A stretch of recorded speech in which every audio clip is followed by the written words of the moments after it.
Hello everyone, welcome to a new chess video.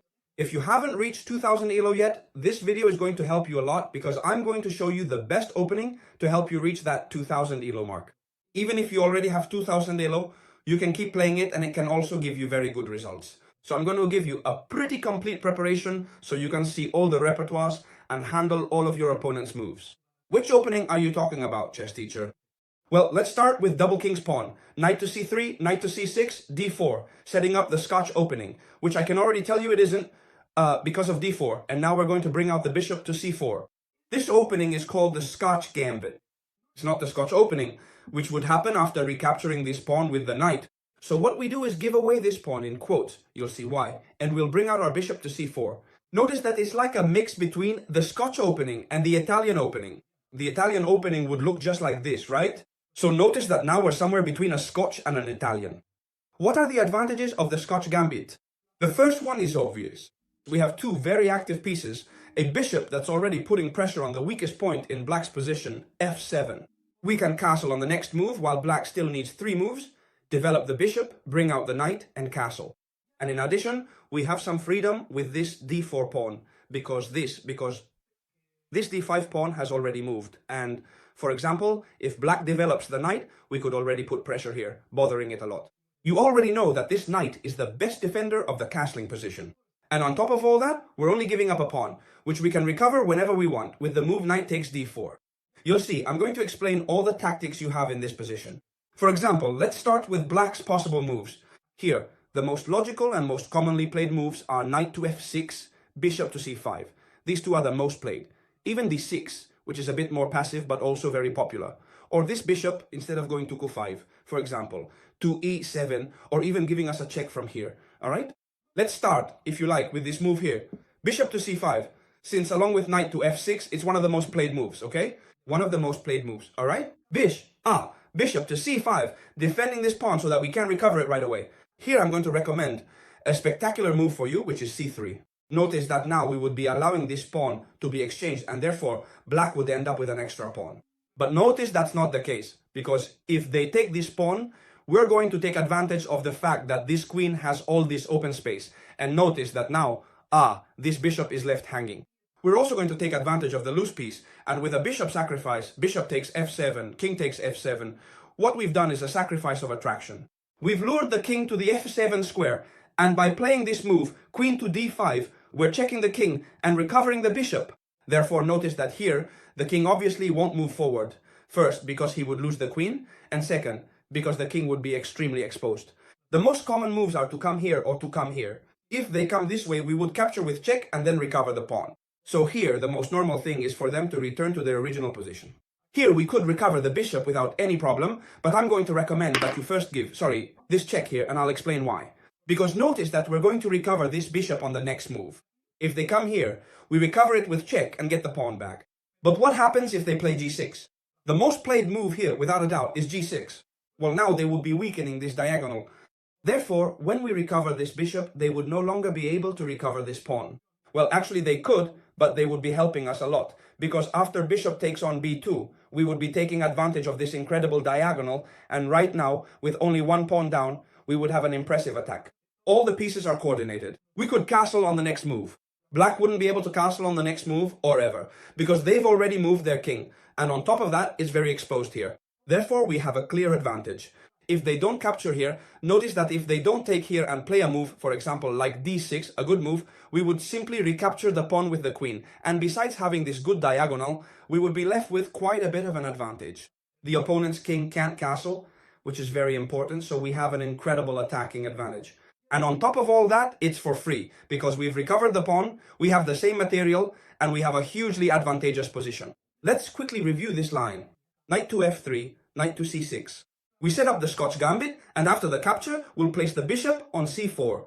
We saw that if they played this bishop to c5, we would give away the d4 pawn, so to speak, trying for another exchange, but it's a pawn that can't be taken because it's actually a little trap. And here you might ask why. If we're attacking this square, and this square with the queen from here, why don't we just play queen to d5 directly, instead of sacrificing the bishop first? Well, notice that even though we have a double attack, black also has a double defense with queen to e7, and we would lose that advantage. Therefore, the good idea here is to sacrifice the bishop, and once it's taken, take advantage of the opportunity to play the queen to d5 and create the fork. Notice that this queen's mobility is thanks to the fact that we don't have this d4 pawn, which we have given away, so to speak, in this gambit. You can see that this gambit is very safe. Why? For several reasons. Because we can recover the pawn whenever we want, and if we don't recover it, we would still be left with a pretty clear advantage. What happens if this bishop, instead of being played to c5, is played somewhere else? There's something you need to know, and that is that against any bishop move by black, we're going to use the same approach. Notice that with bishop to c5, as we just saw, we play c3. But if they play it, for example, to e7, let's see everything that would happen now with bishop to e7, we're also going to play c3. And I'll explain why. Because after capturing this pawn on c3, we have the same move, queen to d5. We're going to use the same plan. Now, this queen, as you might remember from before, why didn't queen to d5 work when the bishop was here? It was because there was the double defense. Queen to e7 with the bishop exactly on the queen's square. Now this queen can't come out, and this threat right now is very, very strong. Notice that there's only one way to defend it, which is by placing this knight here, but it can be captured by the bishop. Notice that now this pawn on d2, again, by not being there, by having given it away, gives us the advantage of bringing out the queen and the bishop, and here we would just need to capture. Notice that now they couldn't recapture the piece because queen takes f7 would be checkmate. Therefore, it would seem here that we're winning a piece. However, things can get a bit tricky for us if we don't know the position. This move would also be bad, because again, queen takes f7 would be mate. But here what black can do is castle. And notice that now they're threatening two things at once. They're threatening our bishop, and they're also threatening this point here. If you try to defend both pieces at once here, notice that you'd be making a serious mistake, because after this move, they'd gain the initiative and threaten a fork here. And now, if we try to defend it here, it wouldn't work because they'd push forward and recover the material. Therefore, you have to be extremely careful. Here, we shouldn't retreat and try to save both pieces at once. We would have to sacrifice this bishop here by taking this pawn from the opponent's castling. And when they take our bishop, notice that they can't capture here because we would take here and win a piece. Therefore, they would have to capture here, and now we would recover this pawn here with the knight by playing knight c3. Notice, if we count the material here, we have the same number of pawns, 6 pawns each, 3 minor pieces, so we're even in material, but we're ready to castle. We have a much easier attack than our opponent against the enemy king, since they're missing the most important pawn of all, and don't have the knight on f6, which is the most important piece for defending the castling. Therefore, here we have a pretty clear advantage. Also, this bishop isn't easy to develop because if it tries to come out this way, we would capture the rook. Alright? In other words, here we have a big advantage. Sorry about all this. This knight was here. Okay. This is from the previous move that we missed. If the knight were here, now they could play this. But the knight is still here. Let's see what happens if they play the bishop to the only square left for us. Here we would play bishop to c4 if they play the bishop here, which might seem like a good move. Notice that we've seen that if the bishop comes here, we would play c3. If it comes here, we would play c3. And if it comes here, we would also play c3. Let's see why. After the captures, here we would recapture with the pawn. Important, not with the knight, but with the pawn. This pawn will be defended by the knight, so this bishop has to move. If it retreats to c5, we have the same opening as before, the same move as before, but now it's much stronger. Bishop takes check, we draw the king out, and we would come back here without the black pawn in this position attacking us on b2.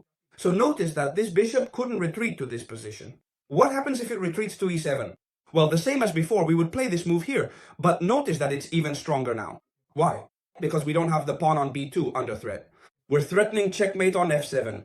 When they defend it, we can capture, and the only move here that defends, you know we can take it because of the mate. The only move that now defends against checkmate is castling. And now there's no need to sacrifice the bishop. Just to be clear, before we had to give up the bishop because if we retreated, they'd take on b2. Now we don't have to worry about b2. We simply pull the bishop back and keep a piece up. So when they check us, we advance the pawn and exchange it. We've seen that the bishop can't retreat here or here because we'd fall into all these traps. However, here black has a good move, a good retreat for the bishop, which is the a5 square. Why is this square good? Well, look, unlike here, now the bishop sacrifice doesn't work, because after the check with the queen, we wouldn't be able to recapture this bishop since it's defended by the knight. Here, the big difference is that the bishop is defended by the knight. Therefore here, I would use the wildcard move. Here we're going to castle calmly, and notice that here, it's true that black has played well, but we have a tactical advantage. We have all our pieces ready to come out. This bishop can come out wherever it wants. It could even come out here to block the opponent's castling, so now they wouldn't be able to castle.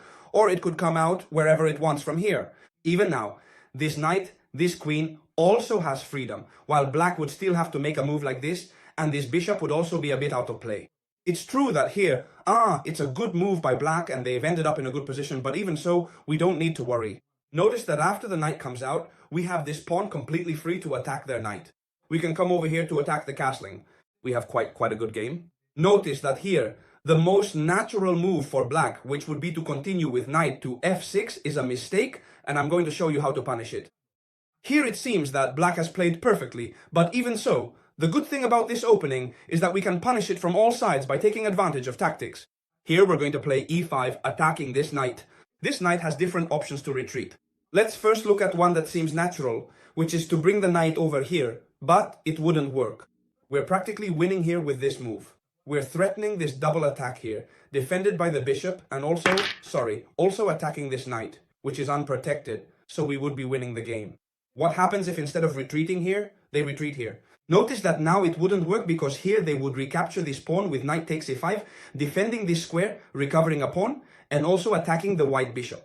Therefore, here we have an even better move than bringing the knight over, which is simply to approach with the bishop sacrifice, bishop takes f7 again. And when they take our bishop, we would give a discovered check. Notice that now the king has to move aside again and can't capture because it's defended by our bishop, and when it moves away, we would capture this knight. Therefore, we would have, we've won this pawn here, and moreover, we've gained a tremendous initiative and would be much better off. Notice that here, there's even another square where the knight could move when we play a5. And that square is a4. Here, sorry, I'm missing this bishop here. Here, when they play knight to f4, what we're going to do is play queen to d5, and, once again, take advantage of this weak point on f7. We're threatening mate, and we're also threatening this knight. The only move that seems to save them is this one. But here we would simply capture, it doesn't matter, with the bishop or the knight, because they're defending each other, and the queen couldn't capture. Therefore, we would also be winning here. But the thing is, they don't have to play knight to f6. We've seen that if they play knight to f6, here we're winning with a 5. Alright, let's see what other moves black has. Here, black might think, okay, I've seen everything that happens if I bring the knight out to f6, so I'll bring it out to e7 instead. Well, notice that here, we're also going to take advantage of all the tactics and go all in with the knight here. Why? Because now we'd be pressuring black to castle. Since they don't have the knight on f6, which is the best defender of the kingside castle, and they've moved it to e7, what we want is for them to castle here. When they castle to protect this square here, notice that this knight doesn't defend these squares here, and we're going to bring the queen over to to h5. Very important, we're threatening a checkmate, and we're also threatening an incredible fork here. And notice that the only defense against mate is to play h6, which is forced. There's no other way to stop the checkmate, because if they push this pawn, it's mate immediately. They have to play h6, and now here we'll capture with the knight. Capturing with the bishop isn't as good because they can retreat, and now they attack our knight, and when it moves away, we could have more problems. Here, the best move is to capture with the knight. Notice that now we're threatening the queen, so it has to move away. When it moves, if you want, you can give a discovered check, and here you would already win the queen. But even better, we have a checkmate in 3 moves that I'm going to explain to you right now. So, subscribe to this channel if you're enjoying the video. Remember, I'm giving you all this explanation for free, so if you leave me a like, I'll be super happy. Share it with your friends or keep it just for yourself if you want to be the only one who knows. And now I'll show you this checkmate in 3 moves. Notice that here we deliver a double check. What happens with a double check? You already know that in chess, a double check can only be defended by moving the king. Why is that? Because you can't capture both checking pieces at the same time, nor can you block both checks at once. Therefore, it's a double check. We have to move the king, and now we would give another double check with the knight and the queen. Notice that the h6 pawn is no longer there, and when the king moves, now this knight, protected by the bishop, would deliver checkmate down here. So, let's review all of this. Notice that we've already calculated all the bishop moves. We've seen that if the bishop moved here, we had this sacrifice, right? We've seen that if the bishop moved here, we also had, this move here because the queen could no longer get out. We've also seen what happens if this bishop comes here to give a check. We mentioned this, that if they came back again, we had the same thing, bishop sacrifice. If they came this way again, it was the same, queen over here. And if they played the good move that's defended by the knight, or we simply use the wildcard move, we waited to see what they'd do. If they brought the knight out here, we'd attack it, and had that whole strategy to win.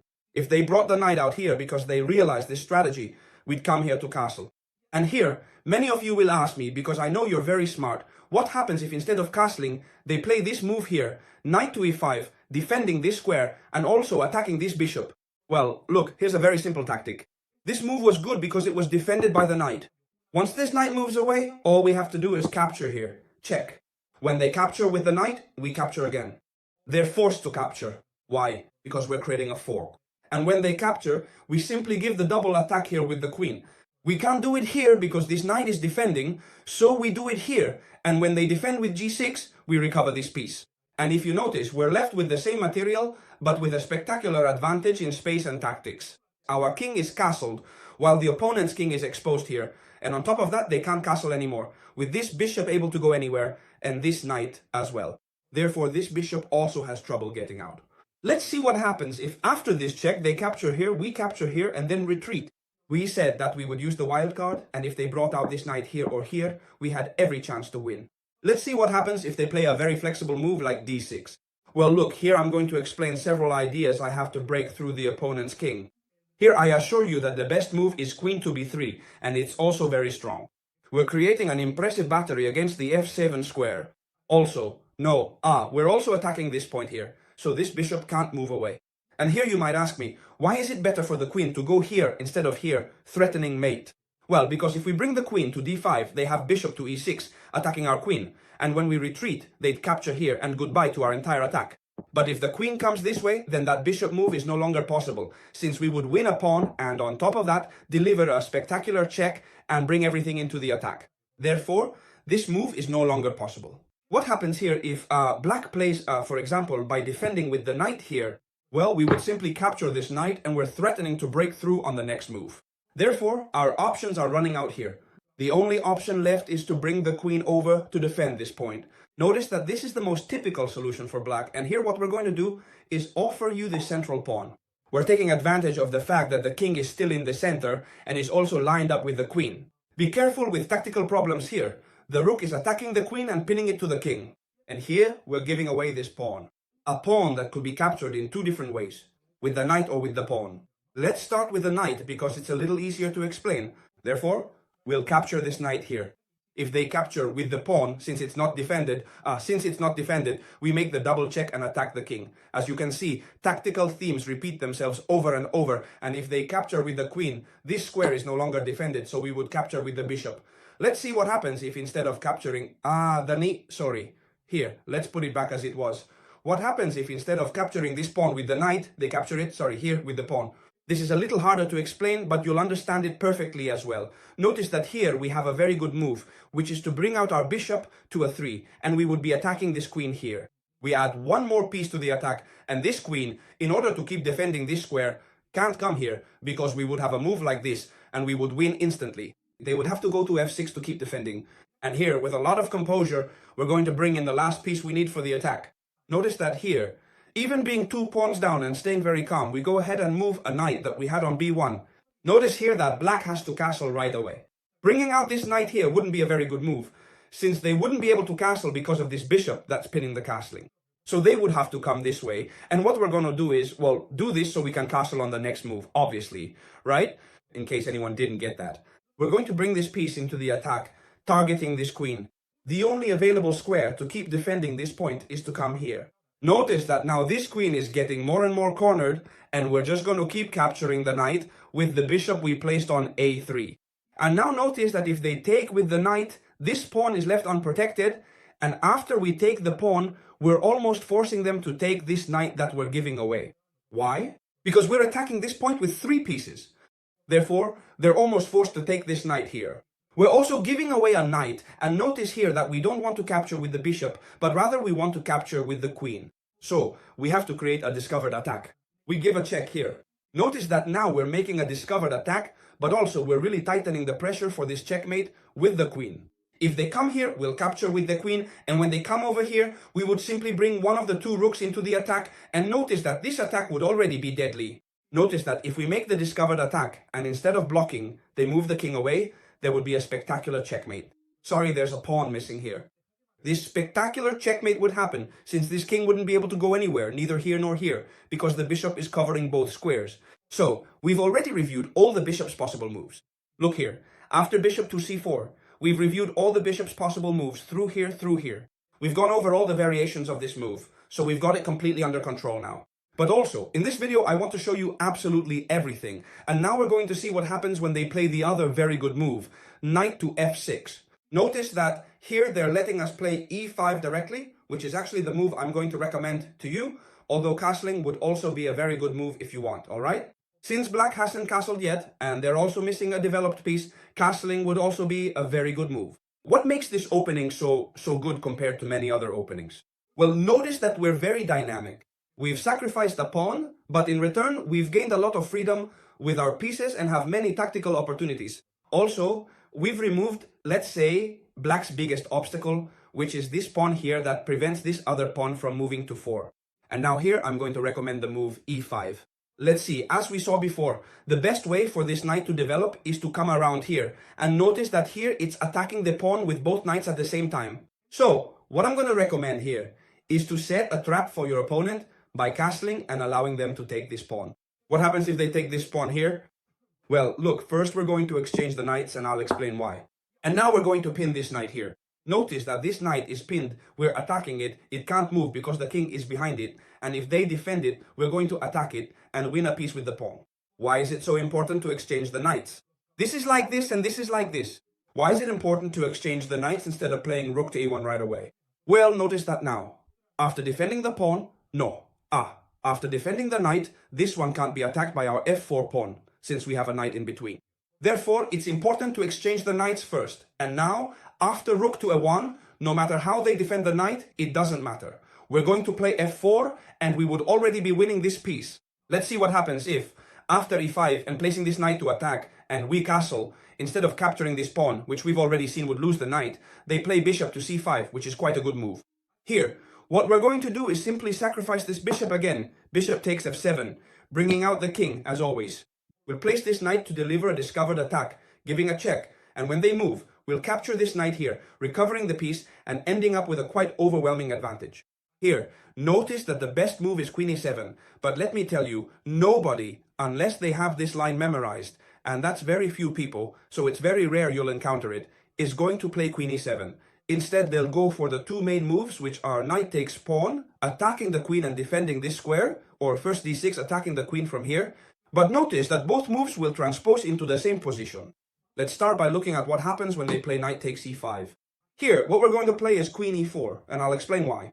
First, we're attacking this knight on e5, and second, we're threatening to come in with check and win this piece.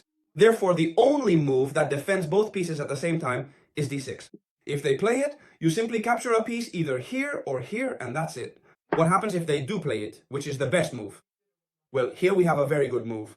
We're still coming in with check. The only move is for the king to move aside, because if they give us the bishop, we just take it and that's it. The only move is to bring the king over here. And now what we're going to do is play f4. Notice that we're attacking this knight, and the knight can't move because we would be coming in with checkmate, so they would lose the knight, and we'd also be opening up the ranks.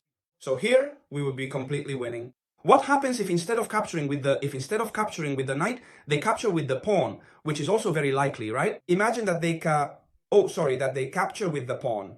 I mean, if instead of capturing with the knight, they play d6, which we said was the other very likely move. Now, instead of coming this way, what we're going to do is queen to f3 check.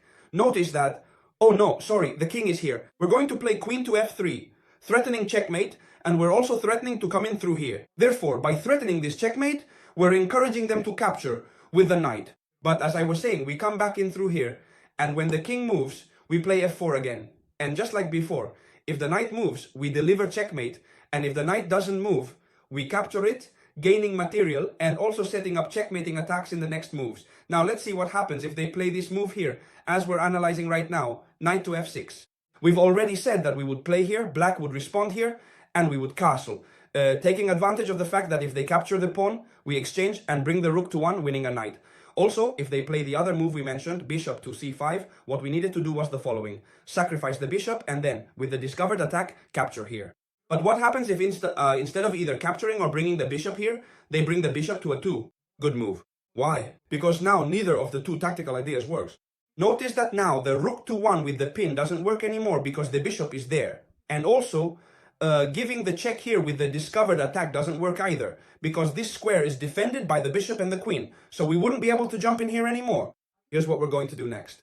We're going to take advantage of the bad position of this knight and try to prevent it from returning to the center. Therefore, we're going to play rook to 1, defending this square, so it can't be captured, because if we let it be taken, with this bishop here, we wouldn't be able to take advantage of the pin. Here, black can continue with any move, castling for example, and what we're going to do now is drive this knight away from here. Notice that this knight can only go this way, and simply, after the capture, we leave the king extremely exposed.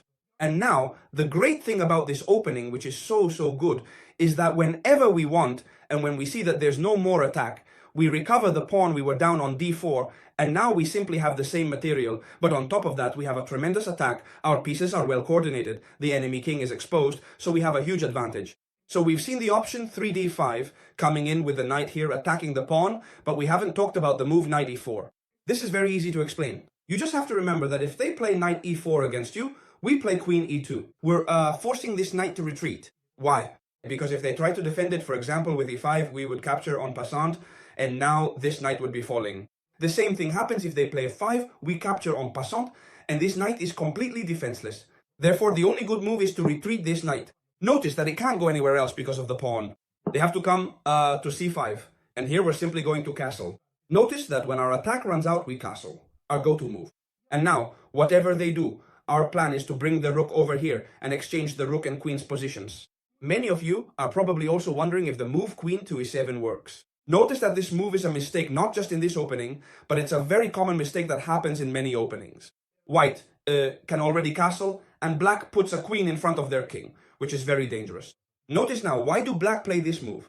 Because we can't capture the knight, since it's pinned, but we simply castle. And notice that now this pawn can't be taken, because after the exchanges, rook to a1 would pin the queen to the king, and they would lose the queen unless they place this knight in the center, but we would simply attack it here, and this knight would be completely immobilized, once again threatening rook takes or even pawn takes. And, well, guys and girls, that's it for this amazing lesson on the best opening to reach 2000 ELO, or even more. That's just how it is. I hope you loved it. Leave your support if you enjoyed it, because I really put a lot of effort into this, honestly. And I'll see you in the next video. Goodbye.